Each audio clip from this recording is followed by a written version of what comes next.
Hi, I'm Dr. Shah Ranganathan, and this is a yoga philosophy video, and our topic today is Yoga Sutra Book 3, Knowledge and Power.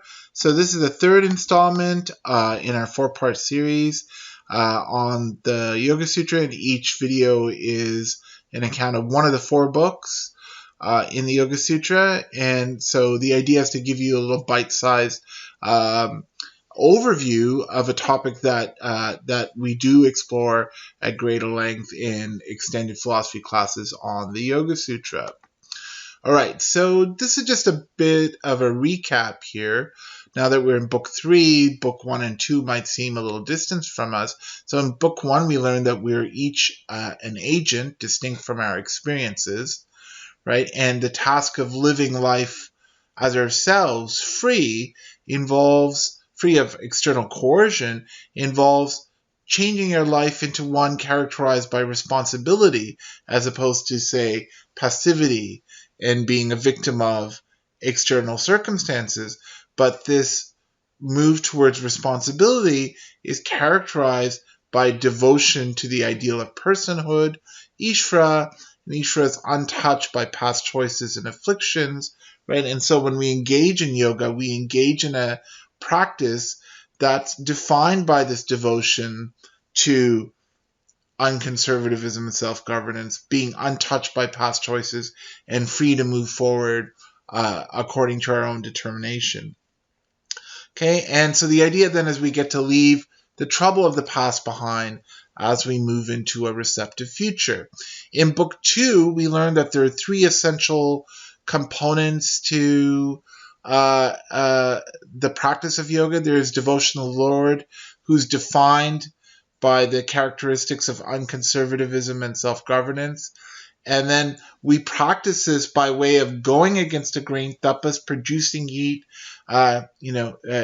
pushing boundaries, personal, external, and then also by governing ourselves and determining our choices. So those are the three essential practices of yoga set out at the beginning of Book 2.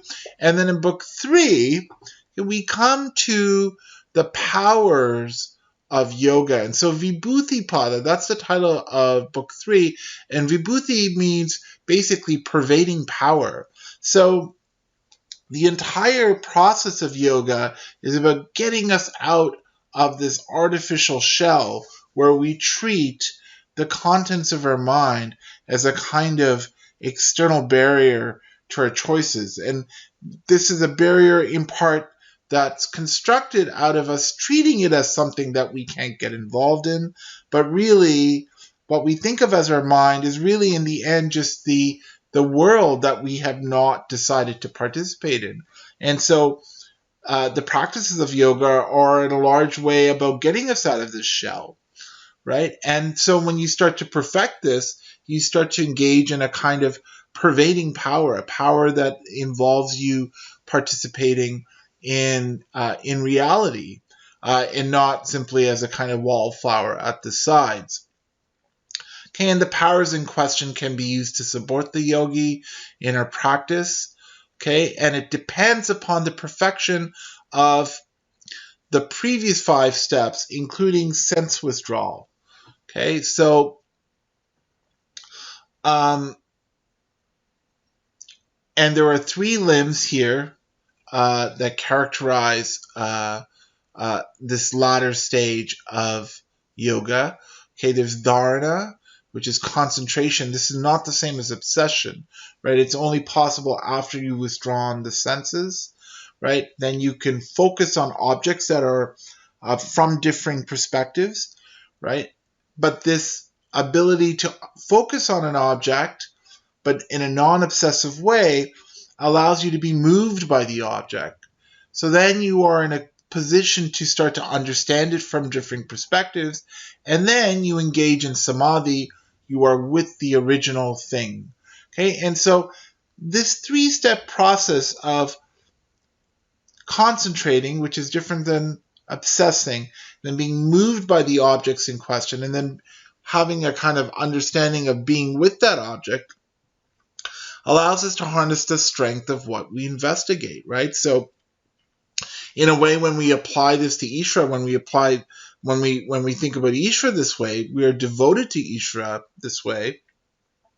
But what ends up happening is that we end up getting the power of Ishvara that we are meditating on. And in book 2, I also gave the analogy of trying to perfect the art of music, right? How are you going to do that when you don't know how to play an instrument, right? You have to be committed to a practice, the practice defined by the ideal of music. And then what ends up happening is, as you engage in this practice, you start to transform your own activity so that you start to make music. So all of a sudden, the ideal starts to be expressed in you. But how is this possible? It's possible because you transform yourself and your relationship to the object. You start to understand it from all perspectives, but then in this kind of very synoptic understanding, you end up displaying the very strength of the thing that you started to investigate, namely music, right? And so Patanjali thinks that this is the general blueprint for knowledge and power on the whole.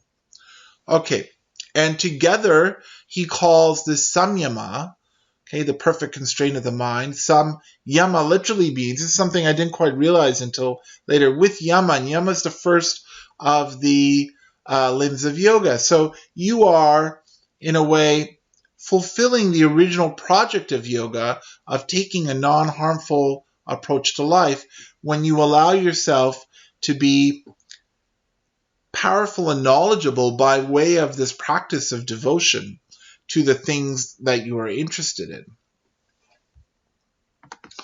All right, so thank you so much for watching this video. I'm excited to learn what you thought about this. Please leave a comment below.